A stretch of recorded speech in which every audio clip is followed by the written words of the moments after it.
Friends, welcome to ಚಿತ್ರ ಅಡುಗೆ. ನಾನಿವತ್ತು ಮಾಡ್ತಾ ಇರೋಂಥ ರೆಸಿಪಿ ಮಶ್ರೂಮ್ ಫ್ರೈ.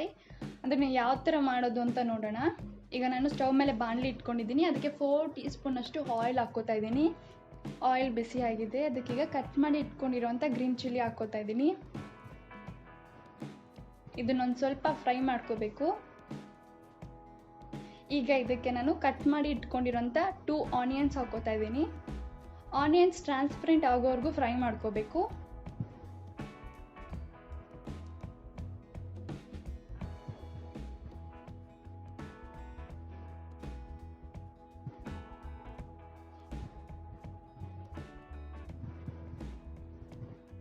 ಈಗ ಇದಕ್ಕೆ ನಾನು 1 ಸ್ಪೂನ್ ಆಗುವಷ್ಟು ಜಿಂಜರ್ ಗಾರ್ಲಿಕ್ ಪೇಸ್ಟ್ ಹಾಕ್ಕೋತಾ ಇದ್ದೀನಿ. ಇದರ ಹಸಿ ಸ್ಮೆಲ್ ಹೋಗೋವರೆಗೂ ಇದನ್ನ ಫ್ರೈ ಮಾಡ್ಕೋಬೇಕು.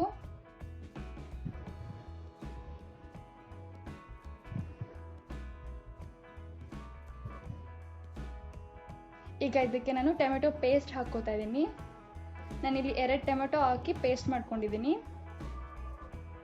ಟೊಮೆಟೊದು ಹಸಿ ಸ್ಮೆಲ್ ಹೋಗೋವರೆಗೂ ಇದನ್ನು ಕೂಡ ಫ್ರೈ ಮಾಡ್ಕೋಬೇಕು.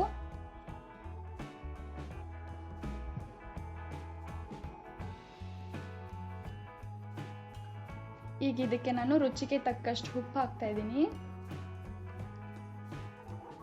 1/4 ಟೀ ಸ್ಪೂನ್ ಅಚ್ಚ ಖಾರದ ಪುಡಿ ಹಾಕ್ತಾ ಇದ್ದೀನಿ.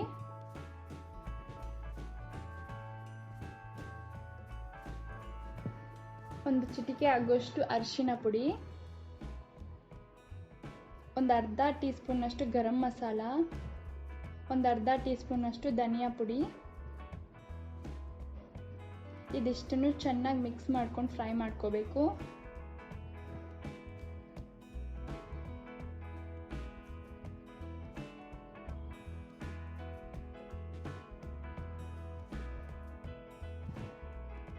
ನೋಡಿ, ಇದೀಗ ಆಗಿದೆ.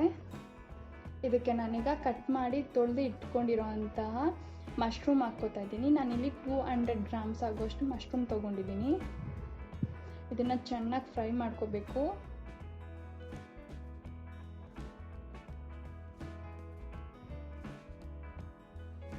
ಮಶ್ರೂಮಲ್ಲಿರೋ ನೀರೆಲ್ಲ ಬಂದು ಮಶ್ರೂಮ್ ಸಾಫ್ಟ್ ಆಗೋವರೆಗೂ ಇದನ್ನು ಫ್ರೈ ಮಾಡ್ಕೋಬೇಕು. ನೋಡಿ, ಇದಾಗಿದೆ. ಈಗ ನೋಡಿ, ಮಶ್ರೂಮ್ ಎಲ್ಲ ತುಂಬ ಸಾಫ್ಟಾಗಿ ಚಿಕ್ಕದಾಗೋಗಿದೆ. ಈಗ ಇದಕ್ಕೆ ನಾನು 1 ಟೀ ಸ್ಪೂನ್ ಆಗೋಷ್ಟು ಚಿಕನ್ ಫ್ರೈ ಮಸಾಲ ಹಾಕ್ಕೋತಾ ಇದ್ದೀನಿ. ಹಾಕ್ಕೊಂಡು ಚೆನ್ನಾಗಿ ಮಿಕ್ಸ್ ಮಾಡ್ಕೋಬೇಕು.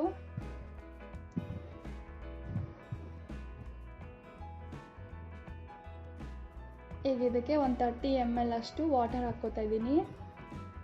ವಾಟರ್ ಹಾಕ್ಕೊಂಡು 1 2 to 3 ಮಿನಿಟ್ಸ್ ಕುದಿಸ್ಕೊಂಡ್ರೆ ಸಾಕು.